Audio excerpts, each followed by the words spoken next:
नंगे पाँव, दाढ़ी बढ़ी हुई, वस्त्र मैले, यात्रा की थकान, भोजन कभी मिला तो कभी उपवास, चंद बरदाई ने मालवा की धरती पर पदार्पण किया। जब उन्हें दूर से टेकड़ी के दर्शन हुए तो उनका मन प्रसन्नता से नाच उठा। दूर से ही साष्टांग प्रणाम किया। बोले, माँ, मैं चरणों में आ गया हूँ।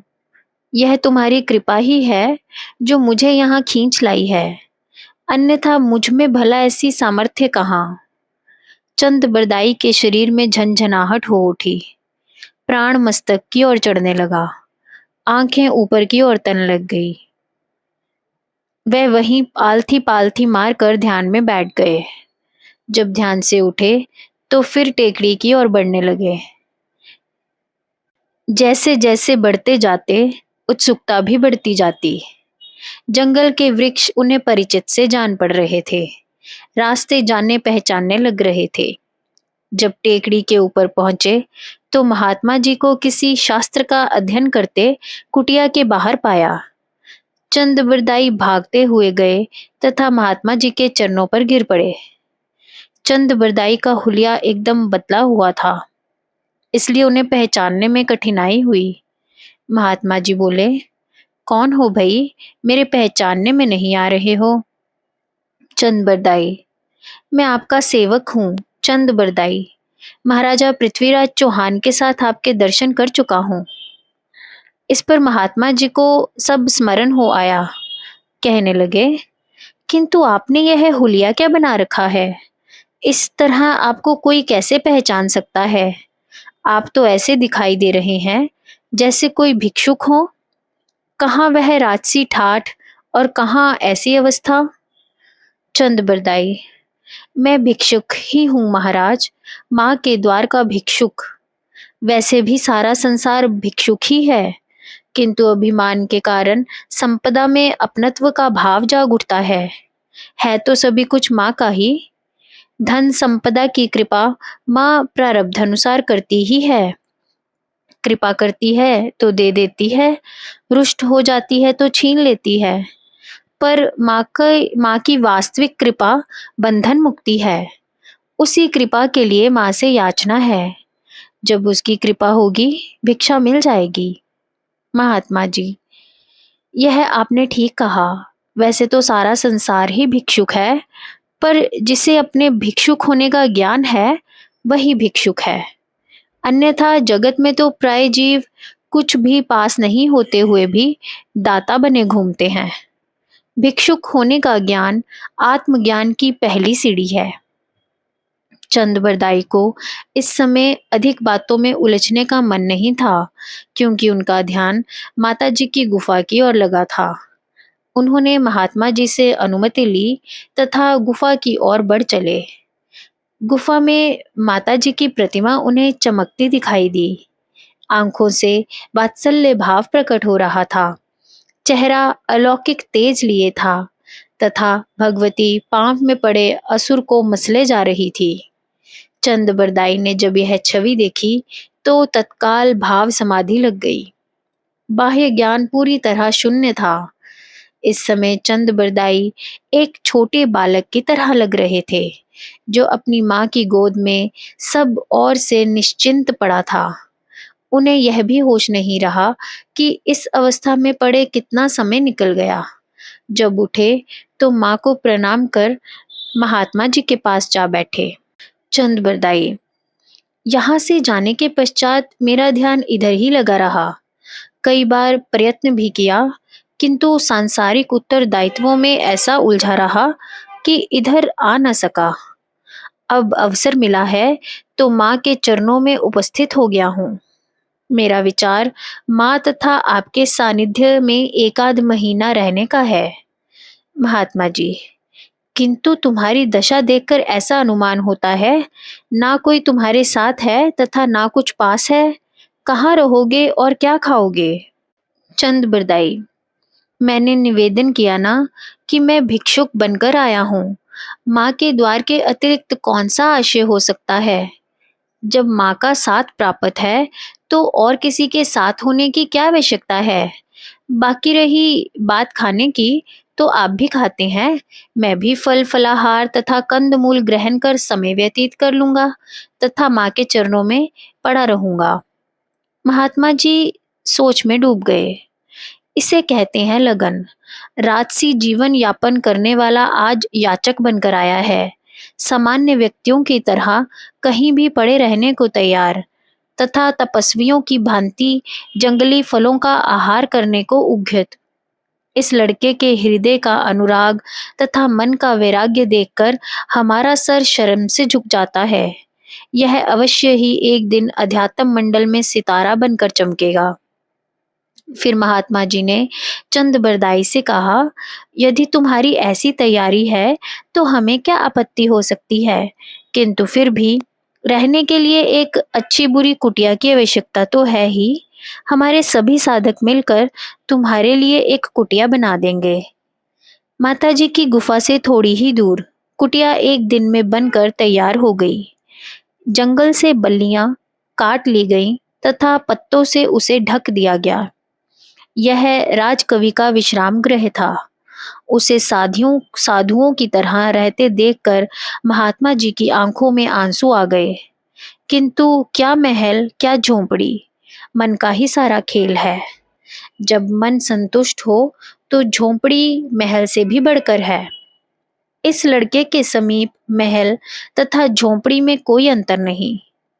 यहाँ भी यह कितने मजे में है। चंद बरदाई अपनी कुटिया में पत्तों के बिस्तर पर लेटे थे। तकिए के स्थान पर एक पत्थर रखा था। कुटिया की दीवारें भी पत्तों की ही बनी थी, जिसमें से हवा को आने के लिए कोई रोक नहीं थी। रात को अंधकार को भगाने के लिए दीपक की कोई व्यवस्था नहीं थी। चंद बरदाई को खाने के लिए एक मिट्टी का पात्र दे दिया गया था। वही पात्र पानी पीने के भी काम आता था। किंतु इस वैराग्य मूलक व्यवस्था से चंद बरदाई को अत्यंत संतोष था। उन्होंने विचार किया, इस झोंपड़ी में महल से अधिक आनंद है। लौटकर मैं अपने महल के बगीचे में एक तरफ ऐसी ही कुटिया बनवा कर रहूंगा। और सचमुच लौटकर उसने महल में एक कुटिया बना ली। चंद बरदाई का अधिकांश समय साधन में ही व्यतीत होता था। प्रातःकाल वह जंगल में जाते, अपने खाने के लिए फल तथा भगवती के पूजन के लिए कुछ फूल लाते। पूजन के पश्चात भगवती के सामने दो एक भजन गाते। बाकी सारा समय ध्यान में ही जाता था। एक दिन अपनी कुटिया में बैठे थे कि अधर में से एक महापुरुष प्रकट हो गए। यह वही महापुरुष थे जो दिल्ली जाते समय रास्ते में मिले थे। वही लंबा चोगा तथा हाथ में कमंडल। बोले, तुम्हारे आने का पता चला तो मिलने चला आया। कैसा चल रहा है? चंद बरदाई, आपकी कृपा है, माँ का आशीर्वाद है। महापुरुष, आज हम आपको कुछ उपदेश देने के लिए प्रकट हुए हैं। साधन में निरंतरता, धैर्य तथा समर्पण तीन ऐसे सशक्त स्तंभ हैं जिन पर सफलता का विशाल भवन उभरता है।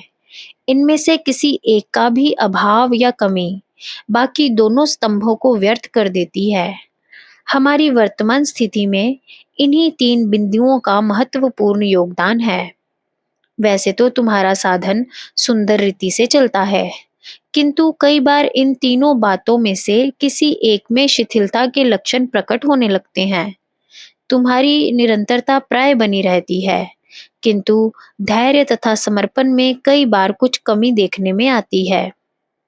केवल साधन की निरंतरता ही पर्याप्त नहीं है, धैर्य तथा समर्पण का भाव भी निरंतर बनाए रखना चाहिए। इस विषय में तुम्हें सतर्क रहने की आवश्यकता है। चंद बरदाई मौन होकर सुनते रहे। उनके लिए यह आत्म मंथन का अवसर था। आत्म मंथन तो वे ही करेंगे, किंतु इस समय महापुरुष सामने खड़े थे। उन्होंने कहा, महाराज, आपकी बड़ी कृपा है जो आपने उचित समय पर उचित मार्गदर्शन देकर मुझे कृतार्थ किया है। मैं अवश्य ही आत्म विश्लेषण करता रहूंगा। जहां कमी दिखाई देगी उसे दूर करने का प्रयत्न करता रहूंगा। महापुरुष, आत्म मंथन करते रहना साधन का एक महत्वपूर्ण अंग है। आवेश में जोश होता है जिसमें साधक होश खो देता है। आत्म मंथन जोश में होश का समावेश करता है। आत्म मंथन वह लगाम है जो जोश रूपी घोड़ों को होश में रखती है, भटकने या बिदकने नहीं देती। आत्म मंथन जहाज में लंगर के समान है जो विकट तूफान में भी जहाज को संभाले रखता है। आत्म मंथन करते रहने से मन की यथार्थ स्थिति तुम्हारे समक्ष प्रकट होती रहेगी। जहां तुम्हारे साधन का कोई भी अंग शिथिल होने लगेगा, वहीं सावधान हो जाओगे। चंद बरदाई ने दोनों हाथ जोड़कर निवेदन किया, महाराज, कई बार कई कई दिन साधन का ऐसा नशा चढ़ता रहता है कि उसमें आत्म मंथन संभव नहीं हो पाता। महापुरुष, ऐसी अवस्था में आत्म मंथन की कोई आवश्यकता भी नहीं, क्योंकि साधन के सभी अंग अपने जोबन पर होते हैं। साधक तीव्र गति से साधन की सीढ़ियां चढ़ रहा होता है, इसलिए ऐसे अवसरों की चिंता मत करो। मैं फिर तुम्हें मिलने का प्रयत्न करूंगा। इतना कहकर महापुरुष अंतर्ध्यान हो गए। चंद बरदाई देर तक महापुरुष के उपदेश पर विचार करते रहे, फिर उठकर माताजी की गुफा की ओर चल दिए। माता, तू ही मुझे संभाल सकती है। मैं तो तेरा नादान शिशु हूँ, अच्छा बुरा कुछ सोचता नहीं। मैं तेरी एक शरण ही जानता हूँ। चंद बरदाई का ध्यान लग गया तो ध्यान में माता प्रकट हुई। बोली, महापुरुष ने जो भी कुछ कहा सब ठीक है, किंतु आत्म मंथन भी मैं ही करती हूँ। तुम्हारा आत्म मंथन भी मेरी ही क्रिया है। यदि तुम स्वयं आत्म मंथन करोगे तो अभिमान पैदा हो सकता है। यदि वह मेरी क्रिया होगी तो अभिमान की संभावना नहीं। वही आत्म मंथन यथार्थ है जो क्रिया रूप हो। सायंकाल को महापुरुष चंद बरदाई के समक्ष पुनः प्रकट हुए। बोले, माँ ने तुम्हें आत्म मंथन के विषय में जो कहा वह मेरे सामने प्रकट होकर मुझे भी बतलाया। अभिमान युक्त आत्म मंथन तथा क्रिया रूप आत्म मंथन का अंतर मेरी दृष्टि से ओझल हो गया था, जिससे इस संबंध में बात नहीं हो पाई थी। माता ने मेरी तथा तुम्हारी दोनों की भ्रांति मिटा दी। जय गुरुदेव।